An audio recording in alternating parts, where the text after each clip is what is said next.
बिस्मिल्लाहिर्रहमानिर्रहीम। अस्सलाम वालेकुम दोस्तों, एक नई वीडियो के साथ हाजिर हैं। चले अपनी वीडियो स्टार्ट करते हैं। यूक्रेन के farmer deputy of general staff का कहना यह है कि अमेरिका के दिए हुए ये जो पैट्रियट एयर डिफेंस सिस्टम्स हैं, ये अब जो है वो ऑलमोस्ट अपनी अफादियत खोते जा रहे हैं। ऐसा उन्होंने क्यों कहा? उन्होंने एक फिगर प्रॉपर तरीके से बताई और बताया कि जब ये जंग शुरू हुई थी और ये सिस्टम्स हमारे पास आए थे तो उस वक्त इनकी अफादियत 42% थी। मेरा ख्याल है कि उनका यही बता देना जो है वो अमेरिका के लिए बहुत ज्यादा खतरनाक है कि जब ये पैट्रियट सिस्टम यूक्रेन को मिलना शुरू हुए थे तो उस वक्त ये सिर्फ 42% अपने टारगेट को जो है वो निशाना बना सकते थे। यानी कि अगर 100 पैट्रियट मिसाइल्स जो है उसको फायर किया जाता तो सिर्फ 42 ऐसे होंगे जो अपने टारगेट को हिट करेंगे और बाकी 58 जो है वो टारगेट मिस कर देंगे। तो इस स्टेटमेंट से आपको इनकी एक्यूरेसी का जो है वो पता चल जाता है कि जंग से पहले भी पैट्रियट्स जो थे वो 50% भी अपने टारगेट को हिट नहीं कर सकते थे। लेकिन अब उनका कहना यह है कि इस वक्त हालात ये आ गए हैं कि रशिया अगर एक 100 मिसाइल फेंकता है हमारी तरफ और हम उस 100 मिसाइल को हिट करने के लिए ये पैट्रियट फायर करते हैं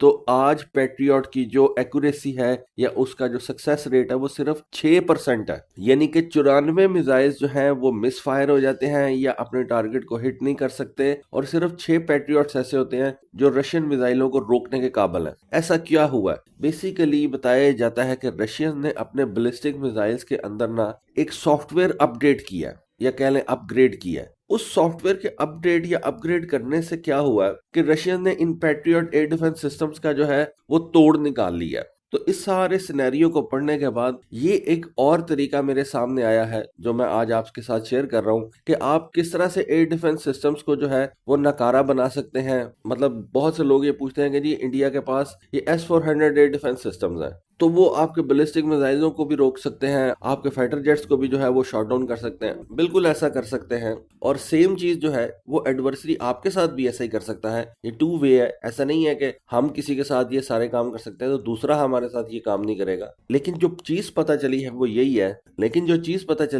है कि रशियन ने क्या किया है कि उन्होंने अपने इन बैलिस्टिक मिसाइलों के सॉफ्टवेयर को जो है वो चेंज कर दिया और ये जो बैलिस्टिक मिसाइल अब रशिया फायर करता है वो अपनी स्पीड और मैनूवरेबिलिटी जो है वो टारगेट के नजदीक जाके चेंज कर लेते हैं। इस तरह से आप कह सकते हैं कि रशियन ने इन पैट्रियट मिसाइल सिस्टम को 42% एक्यूरेसी से कम करके सिर्फ 6% एक्यूरेसी के ऊपर ले आए हैं और अपने जो मिसाइल्स हैं उनकी एक्यूरेसी और उनका जो सक्सेस रेट है उनको उन्होंने 10 फोल्ड्स बढ़ा लिया है। अब होता यह है कि जो पैट्रियट एयर डिफेंस सिस्टम का रेडार रशियन के बैलिस्टिक मिसाइल्स को मॉनिटर कर रहा होता है, उनको देख रहा होता है और कैलकुलेशन कर रहा होता है, उसका पीछे जो कंप्यूटर होता है कि भाई ये जो बैलिस्टिक मिसाइल इस वक्त रशिया ने फायर किया है, चाहे वो इस्कंदर एम बैलिस्टिक मिसाइल है, चाहे वो कोई किंजाल हाइपरसोनिक मिसाइल है, वो किस वक्त तक मेरे नजदीक आएगा और किस वक्त ये पैट्रियट मिसाइल जो है वो फायर करना चाहिए ताकि वो इन दोनों मिसाइलों को जाके रोक सके, उनके नजदीक जाके वो डेटोनेट हो जाए और किंजाल मिसाइल जो है वो भी नाकारा हो जाए या जो इस्कंदर एम बैलिस्टिक मिसाइल है वो भी नाकारा हो जाए। तो रशियन ने क्या किया है कि उन्होंने अपनी स्पीड और मैनूवरेबिलिटी टारगेट के नजदीक जाके जो चेंज कर दी है उससे अमेरिकन कंप्यूटर्स जो हैं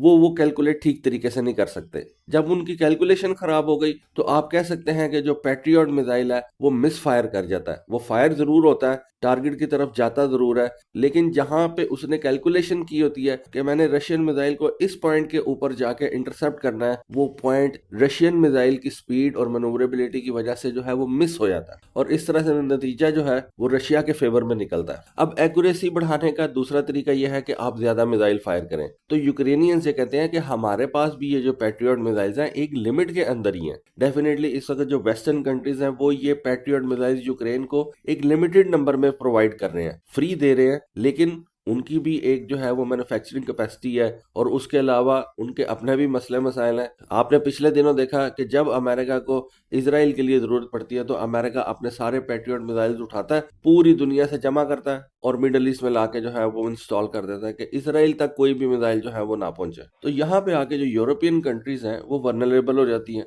वो कहती है कि हमने जो अपने पैट्रियट्स रखे हुए हैं वो हम सारे के सारे तो यूक्रेन को नहीं दे सकते। अगर यूक्रेन ने रशियन मिसाइलों को रोकना है अपनी एक्यूरेसी को बढ़ाना है, अपने सक्सेस रेट को बढ़ाना है, तो यूक्रेन को एक रशियन मिसाइल रोकने के लिए ज्यादा पैट्रियट मिसाइल जो है वो फायर करने पड़ेंगे, फिर सक्सेस रेट जो है वो बेहतर होगा। तो क्वांटिटी का भी एक जो है वो डिफरेंस है। ये भी चीज इस वक्त अमेरिकन और यूक्रेनियंस को तंग कर रही है। फिर रशियन ने क्या करना शुरू कर दिया कि रशियन ने अगर किसी हाई वैल्यू टारगेट को तबाह करना होता ना, तो वो एक की बजाय एक से ज्यादा मिसाइल जो है वो फायर करते हैं और मुख्तलिफ डायरेक्शन से फायर करते हैं। ये चीज भी पैट्रियट मिसाइलों को जो है वो नाकाम बना देती है, क्योंकि अगर आप वैसे देखें तो ये जो पैट्रियट मिसाइल सिस्टम है, इसकी एक सबसे बड़ी जो है वो ड्रॉबैक ये है कि ये एक एंगल के ऊपर फायर होता है, जबकि अगर आप रशियन सिस्टम्स को देखें तो उनका फायदा ये है कि वो वर्टिकल फायर होते हैं। वर्टिकल फायर होते हैं तो वो किसी भी डायरेक्शन में जा सकते हैं, जबकि ये जो पैट्रियट मिसाइल्स है ना, ठीक है इनकी बैटरीज मूव तो कर सकती हैं, राइट लेफ्ट पूरा 360 मूव कर सकती हैं,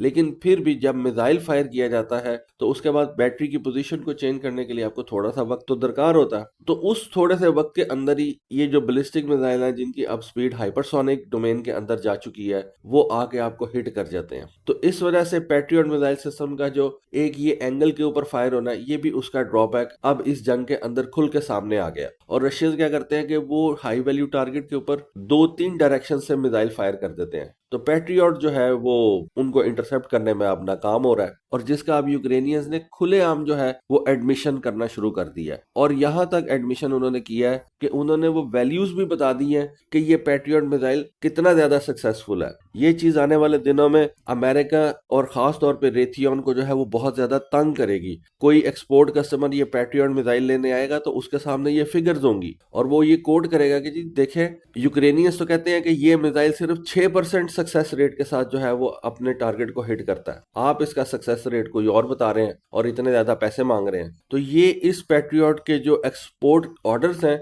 उनको भी बहुत ज्यादा जो है वो डिस्टर्ब करेगा। अच्छा, ये जब patriot missiles early gulf Wars के अंदर इस्तेमाल किए गए थे ना, जब इराक के पास ये स्कड मिसाइल्स थे, तब भी इनका जो ये सक्सेस रेट था ना वो बड़ा कम था। 92 की एक रिपोर्ट जो है वो रिवील की गई थी जब ये गल्फ वॉर हो रही थी, तो उस वक्त बताया गया कि अमेरिका ने इराक के खिलाफ ये 160 के करीब पैट्रियट मिसाइल्स जो है वो फायर किए, जिनमें से 45% जो है वो मिस फायर कर गए और अपने टारगेट को जाके उन्होंने हिट नहीं किया। मतलब 92 के अंदर भी अगर आप एक टारगेट पे 2 पैट्रियट मिसाइल्स फायर करते थे, तब ये चांसेस होते थे कि वो अपने टारगेट को तबाह कर सकेंगे। लेकिन फिर जिस तरह से टेक्नोलॉजी बेहतर हुई, रेथियन ने भी इस मिसाइल के टारगेटिंग सिस्टम को बेहतर बनाया, लेकिन अब रशियंस ने अपने बैलिस्टिक मिसाइलों के सॉफ्टवेयर में चेंजेस लाके इस पैट्रियट सिस्टम को दोबारा से जो है वो नकारा बना दिया। मतलब अब तो फिगर सामने आ गई है ना कि सिर्फ 6% इसका सक्सेस रेट है। तो इस सक्सेस रेट के ऊपर किसने नेक्स्ट इस पैट्रियट मिसाइल को जो है वो परचेज करना है? होंगे कोई बेवकूफ, लेकिन आप कह सकते हैं